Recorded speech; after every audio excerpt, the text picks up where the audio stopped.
सबसे पहले सफल आक्रमण जो था वो अरबों का था। जब विदेशी लोग हमारे ऊपर आक्रमण कर रहे थे तो उसमें से सबसे सफल आक्रमण अरबों का था। उसमें भी मोहम्मद बिन कासिम, जिसने 1711 में सिंध जीता था और 1713 में मुल्तान। उसके बाद वो एरिया लूट लाट के वहां से चला गया था। तो आज हमें क्या पढ़ना है, अरबों के बाद जो दूसरे विदेशी आए थे हमारे ऊपर आक्रमण करने, वो तुर्क थे। तुर्क के लोगों ने हमारे ऊपर आक्रमण करा। ये मध्यकालीन भारत की बात हो रही है। इससे पहले प्राचीन भारत जब आपने पढ़ा होगा तो उसमें भी बहुत सारे बाहर के लोग आए थे जो कर चुके हैं। अभी ये मध्यकालीन भारत में सफल आक्रमणों की बात हो रही है जो विदेशियों ने हमारे ऊपर किए थे। तो पहला सफल आक्रमण अरबों का था। दूसरा सफल आक्रमण मोहम्मद गजनवी का था। तुर्क लोग थे, तुर्क के ही थे मोहम्मद गजनवी और मोहम्मद गौरी, जिनका इंडिया में सफल आक्रमण था। मोहम्मद गौरी 1000 से 127 तक यहाँ पे बार बार आक्रमण करता रहा। तो सबसे पहले हम स्टोरी जानते हैं कि मोहम्मद गजनवी कौन था और ये इंडिया में क्यों आया। मतलब वही बात कि अटैक क्यों हुआ इंडिया पे अटैक करने के लिए। तो सबसे पहले तो ये जब ये जो तुर्क के इधर का एरिया था ना, तुर्कमेनिस्तान, तुर्कमेनिस्तान, ये जो सारा एरिया था उधर तुर्क लोग था। तुर्क लोग अपना रूल करते थे वहां पे। तो क्या हुआ, धीरे धीरे धीरे धीरे जब इनके शासन आगे बढ़ा तो धीरे धीरे ना इनका रूल करने की बागडोर ना बहुत स्लो हो गई, बहुत धीरे हो गई। कोई भी शक्तिशाली शासक वगैरह रहा नहीं। तो तुर्क में ऐसा होने लगा कि जो जिस एरिया के पर्टिकुलर गवर्नर होते थे ना, वो अपने आप को राजा बना देते थे। अच्छा भाई, अब से इसका मैं राजा हूँ, इसका मैं राजा हूँ। इसी तरीके से एक सुबक्तगीन था। सुबक्तगीन गजनी का गवर्नर था, ठीक है। लेकिन जब उसने देखा कि तुर्क का जो राजा है वो थोड़ा, उसकी शक्ति जो है बहुत ज्यादा क्षीण हो गई है, इतना ज्यादा कुछ खास रहा नहीं है, तो उसने सुबक्तगीन ने जो गवर्नर था गजनी का, उसने कहा कि मैं राजा हूँ, अब यहाँ का मैं राजा हूँ, ठीक है।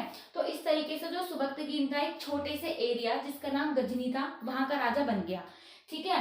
अब तो पहले तो देखो यही होता था, राजा का बेटा राजा बनेगा, ठीक है।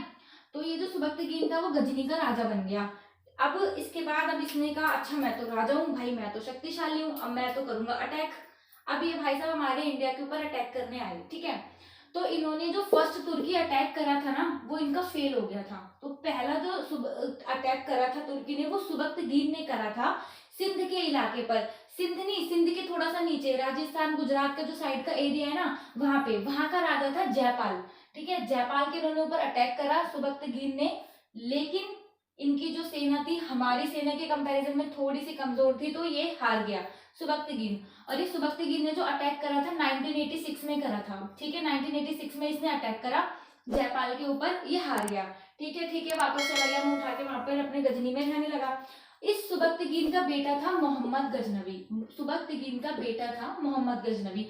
तो अब राजा के बाद तो राजा का बेटा ही बनता है, ठीक है। तो अब सुबक्तगीन ने ना मोहम्मद गजनवी से कहा कि भाई देख, मैं इंडिया पे अटैक करने गया था लेकिन मैं हार गया, जयपाल का राजा है, तो देख तू कुछ कर सकता है तो बता। तो गजनवी ने कहा ठीक है, करते हैं कुछ। इनने आपस में ना अपनी मिलके ऐसे बात करके बहुत बड़ी सेना तैयार करनी शुरू कर दी, ठीक है। लेकिन जब ये अटैक करने आ ही रहे थे ना, तो सुबक्तगीन की डेथ हो गई, सुबक्तगीन मर गया। तो जब सुबक्तगीन मर गया तो जो सारा राज्य की बागडोर थी, सब कुछ था, वो मोहम्मद गजनवी के हाथ में आ गया। मोहम्मद गजनवी को ही सब कुछ संभालना था, ठीक है, इसके पास आ गया। तो फिर इसने क्या करा, करीब बहुत बहुत बड़ी सेना इसने अपनी करी, बहुत बड़ी सेना इकट्ठी करी गजनवी ने, और वापस से आया जयपाल को हराने के लिए, जयपाल के ऊपर रूल करने के लिए। तो इस बार ना ये जयपाल से जीत गया, ठीक है। ये जयपाल से मोहम्मद गजनवी जीत गया। तो ये गजनवी की पहली जीत थी। और अगर देखा जाए तो मोहम्मद गजनवी ने ये पहले ही बार अटैक करा था और पहली ही बार में वो जीत गया, ठीक है। इसके बाद मोहम्मद गजनवी ने जितने भी अटैक इंडिया में करे, मोहम्मद गजनवी सारे जीता। एक भी ऐसा अटैक नहीं था जो मोहम्मद गजनवी हारा हो। मोहम्मद गजनवी ने 17 बार अटैक करा था इंडिया के ऊपर। उससे पहले हम पढ़ते हैं कि बहुत फेमस अटैक कौन से थे, जो भी है हमें पता होना चाहिए कि जो गजनवी था, थोड़ी सी हिस्ट्री पढ़ लेते हैं इसकी, कौन था क्या था। वो तो बता दिया, सुबक्तगीन का बेटा था, ठीक है। तो जो मोहम्मद गजनवी था वो यामिनी वंश से रिलेटेड था, ठीक है। जो इनका वंश चल रहा था वो यामिनी वंश था। सेकेंड चीज, ही वाज द फर्स्ट, वो पहला था जिसने सुल्तान की उपाधि ग्रहण करी थी। इसने कहा था मैं सुल्तान हूँ, इसने सबसे पहले सुल्तान की उपाधि ग्रहण करी थी, ठीक है। इसके बाद इसको ना बुद्ध किशन भी बोला जाता था। बुद्ध किशन का मतलब होता है मूर्तियों को भंग करने वाला, मतलब कि मूर्ति भंजक, मूर्तियों को तोड़ने वाला। इसको इतनी ज्यादा खुंदक थी हिंदुओं से, हिंदुओं के मंदिरों से, या जो भी इसको कहीं भी भगवान देवी देवता किसी की भी मूर्ति दिखती थी ना, ये जाके तोड़ देता था। नो मैटर वो मंदिर में रखी है कहाँ रखी है, बस इसे जहां भी कोई भी मूर्ति दिखाई देती थी ना ये तोड़ देता था, हर जगह छोटी से छोटी बड़ी से बड़ी ये बस तोड़ता था। तो इसलिए इसको बुद्ध किशन भी कहा जाता था। और थर्ड था गाजी, इसने गाजी की उपाधि ग्रहण की थी। देखो हमारे मध्यकालीन भारत में दो ही राजा ऐसे हैं जिन्होंने गाजी की उपाधि धारण करी थी। तो सबसे पहले पहला राजा तो आपने पढ़ लिया कौन था, महमूद गजनवी। दूसरा अभी हम आगे पढ़ेंगे, मध्यकालीन भारत में ही पढ़ेंगे, जो दो राजा थे जिन्होंने मध्यकालीन भारत में सिर्फ दो राजा ने ही गाजी की उपाधि धारण करी है। ये गाजी क्या होता है, क्यों बोलते हैं अपने आप को गाजी? गाजी का मतलब होता है विधर्मियों का नाश करने वाला। विधर्मी मतलब जैसे अब इनके अपने धर्म को जो मानता है वो धर्मी है, बाकी कोई किसी भी धर्म को मानने वाला विधर्मी है। मान लो मैं हिंदू हूँ तो जो मेरे धर्म को मान रहा है ठीक है, वो मेरा फ्रेंड है, मेरा जो भी है। लेकिन मैं अगर कोई और कोई जैन को मानता है, कोई बौद्ध को मानता है, कोई मुसलमान को, ऐसे जो भी है तो वो विधर्मी है। ठीक है, तो इसका मतलब है विधर्मियों का नाश करने वाला। इसका मतलब जो भी मुसलमान होता था वो जो इसकी कम्युनिटी का होता था वो ठीक है, वो कोई नहीं, बाकी जो किसी भी धर्म का होता था उनका नाश करना इसका काम था, गाजियों का काम होता है। तो ये उनका नाश करता था, उनको मारता था। ठीक है, मोहम्मद गजनवी के बारे में अभी इतना पढ़ लिया, बहुत है। ठीक है, और जो मोहम्मद गजनवी था उसने हमारे इंडिया पे 17 बार अटैक करा है। ठीक है, सारे अटैक इंपॉर्टेंट नहीं है, बाकी आप पढ़ना चाहो तो पढ़ लेना, लेकिन यहाँ पे मैंने कुछ फेमस अटैक है कि हाँ जिनके बारे में आ सकता है पेपर में, जिनमें से पूछ सकते हैं, तो वो है। सबसे पहला तो अटैक इसने जयपाल पे ही करा था। 1000 ईस्वी में इसने जयपाल के ऊपर अटैक करा। ठीक है, जयपाल के ऊपर इसने अटैक करा और ये जीत गया, पहले ही अटैक इसने जीत गया। फिर इसके बाद जब राजा को पकड़ा गया, इसने कहा कि भाई अब तेरे को तो मेरे को पैसे देने पड़ेंगे, मैं जीत गया हूँ। तो चलो जयपाल ने कहा ठीक है। तो फिर ये जब जयपाल गया अपने महल में, मोहम्मद गजनवी ने जितने भी पैसे बोले इसने दे दिए लाके। ठीक है, इसके बाद मोहम्मद गजनवी ने इसे जिंदा छोड़ दिया कि जा ठीक है जा जी ले अपनी जिंदगी। बट जब ये आया ना वापस अपने राज्य में रूल करने, तो उसको ना बहुत बुरा सा लगता था, बार बार इसको ना अच्छा नहीं लगता था कि मतलब कोई बाहर से अटैक करने आया, पहले मैंने जिसके फादर को हराया अब मैं उसी के बच्चे से हार गया, तो उसको बहुत बुरा लगता था। तो इसने क्या करा, जयपाल ने ना जाके सुसाइड कर ली, नदी में जाके कूद गया, इसने सुसाइड कर ली खुद ही कि हाँ मैं नहीं रह सकता ऐसे, मतलब उसको बहुत बुरा लग रहा था कि मैं हार गया। बल्कि उसने लड़ाई भी बहुत अच्छे से करी थी बट स्टिल वो हार गया। इसके बाद था राज्यपाल।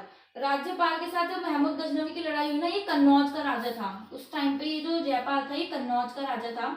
इसको पता चला महमूद गजनवी लड़ने आ रहा है, तो इसने महमूद गजनवी के बारे में सुन रखा था, जो उसके धर्म का होता है वही ठीक है, दूसरों को मार डालता है, गाजी कहते हैं उसको, बुद्ध किशन कहते हैं, अटैक कर चुका है इंडिया पे, जीत भी चुका है, इसने सब सुन रहा था। तो जब ये लड़ाई करने आए ना महमूद गजनवी से, तो ये पागल लड़ाई करी ही नहीं, इसने अपना राज्य ही छोड़ के भाग गया। मतलब अपनी सेना को, अपने राज्य को ऐसे ही, मतलब मान लो हार मान ही हो गया ना, जब राजा लड़ाई लड़ने के लिए मान ही नहीं रहा, तो ये हार मान ही हो गया कि हाँ भाई मैं हार गया जीत गया। तो इस तरीके से जो कन्नौज का एरिया था वो भी महमूद गजनवी के अंदर आ गया, और ये जयपाल वाला एरिया वो पहले जीत चुका था। ठीक है, तो ये राज्यपाल इतना डरपोक राजा था, राजा का काम होता है लड़ना, अपनी प्रजा की रक्षा करना, और ये इंसान पहले ही राज्य छोड़ के अपना भाग गया। ठीक है, फिर थर्ड था विद्याधर। हाँ, अब विद्याधर पता है, विद्याधर को पता चला कि एक राजा है राज्यपाल नाम का, वो भाग गया है, लड़ाई लड़ी नहीं भाग गया, तो उसको बहुत गुस्सा आया। इंडिया इतनी फेमस है अपनी ब्रेवरी के लिए, इसके लिए, और ये भाग गया। इसने क्या करा, अपने आसपास के ना 2-3 राजा से बात करी कि भाई ऐसे ऐसे एक राजा भाग गया है, अब इसको कहीं पे मिला राज्यपाल, हमें उसको मारना पड़ेगा, कुछ तो करना पड़ेगा। तो अब इन्हें सबकी मीटिंग बुलाई राजाओं की, तो ये राज्यपाल भी कहीं पे चला गया, उनके पास ही चला गया मतलब। तो जैसे ही उनके पास पहुंचा ना, विद्याधर और जो बाकी सारे आसपास के राजा थे ना, उन्होंने इसकी हत्या कर दी राज्यपाल की। उनको इतना गुस्सा आया था कि ये लड़े बिना हार गया, इतना बदतमीज इंसान, उन्होंने इसकी हत्या कर दी।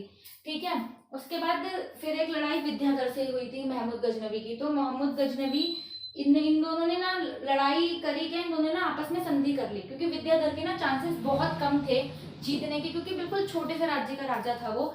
तो उसने समझदारी दिखाई कि ना भाई तेरे लोग मरे ना मेरे लोग मरे, आज आपस में संधि कर लेते हैं।